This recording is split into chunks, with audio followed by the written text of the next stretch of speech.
अच्छा, हम लोग बात करेंगे सर कि आदिवासियों के लिए झारखंड बना। आज आदिवासी कहाँ खड़े हैं जिनके लिए झारखंड बना? क्या उनका प्रॉब्लम सॉल्व हो पाया?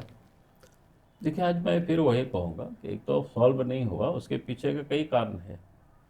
और मैं कहता हूँ कि भाई हमको उनको आइसोलेट में हम उनको देखें, ऐसा नहीं है। जैसे जब झारखंड बना तो हमने एक योजना ही शुरू की थी हम्म। कि जो ट्राइबल बच्चे और बच्चियाँ हैं इनको हमको तकनीकी शिक्षा देना। जी। और हमने कहा कि ये जो तकनीकी शिक्षा में क्या आईटीआई है, पॉलिटेक्निक है, इंजीनियरिंग है, या नर्सिंग ट्रेनिंग है, जी। या मेडिकल है। जी।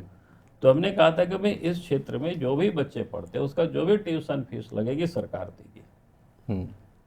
यानी और उस समय हमने प्रारंभ किया था, बच्चों को मिल भी रहा था, उस समय के कई बच्चे पढ़ लीजिए निकले। तो उसके पीछे का मेरा सोच था, आज भी अगर आप देखें कोई बच्चे अगर इंजीनियरिंग कॉलेज में पढ़ता है, जी। तो हमारे भी घर के कई बच्चे पढ़ते हैं, तो हम देखते हैं कि भाई एक सेमेस्टर में 60-70 हज़ार 80 हज़ार रुपया लग जाता है। जी। तो आप कोई भी ट्राइबल बच्चे बच्चियां, उनके माँ बाप इतना एफर्ट नहीं कर सकता है कि इतना पैसा दे करके बच्चों को पढ़ावे तक। जी। अगर नर्सिंग का भी ट्रेनिंग होता है वहाँ भी लगभग 1 लाख रुपया सालाना लग जाता है। जी। जी। तो कई बच्चियाँ आकर के हमसे मिलती है, सहयोग की अपेक्षा करती है, तो हम सुनते हैं तो हमको समझ में आता है ये गरीब बच्चे तो पढ़ ही नहीं सकता है वो। जी। तो हमने उस समय प्रारंभ किया था, लेकिन बाद के दिनों में उस योजना को लोगों ने बंद कर दिया। जी। जी। जी। हमारा कहना था भाई सरकार को इन ट्राइबल बच्चों के लिए, जी। या ये जो गरीब है इन बच्चों के लिए जिनके माँ बाप इतने पैसा अफोर्ड नहीं कर सकते हैं, जी।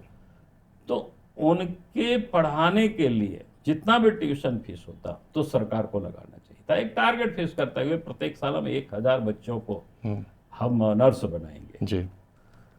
1,000 बच्चों को हम जी। इंजीनियर बनाएंगे। अगर एक टारगेट बना कर जी। इतना का जो ट्यूशन फीस रहेगा, कोई वीआईटी मिश्रा में पढ़ेंगे, कोई और सही यूनिवर्सिटी में, कोई और यूनिवर्सिटी में पढ़ेंगे, जी। उसका एक फिक्स्ड करके वो बच्चे को वो चयन करके लाते जो टैलेंट है उसमें से। जी। जी। तो स्वाभाविक है वो उस टैलेंट को हम इन 25 वर्षों में ग्रो कर सकते थे। बिल्कुल। पर बिल्कुल। अगर हजार हजार बच्चों को भी कहते तो मैं कह सकता हूँ 25,000 बच्चे आ जी। जाते। जी। तो 25,000 अगर बच्चे और बच्चियां खड़ी हो जाती तो आज झारखंड ने कहीं भी जाकर के रोजगार करती, बिल्कुल। तो 50,000 1 लाख रुपया कमाती, कमा करके अपने माँ बाप को भेजता, तो समाज में एक अमूलचूल परिवर्तन दिखता। जी। जी। लेकिन दुर्भाग्य है कि जी। जिस योजना को हमने प्रारंभ किया वो योजना भी बंद हो गई, सरकार ने कुछ नई योजना चलाई नहीं।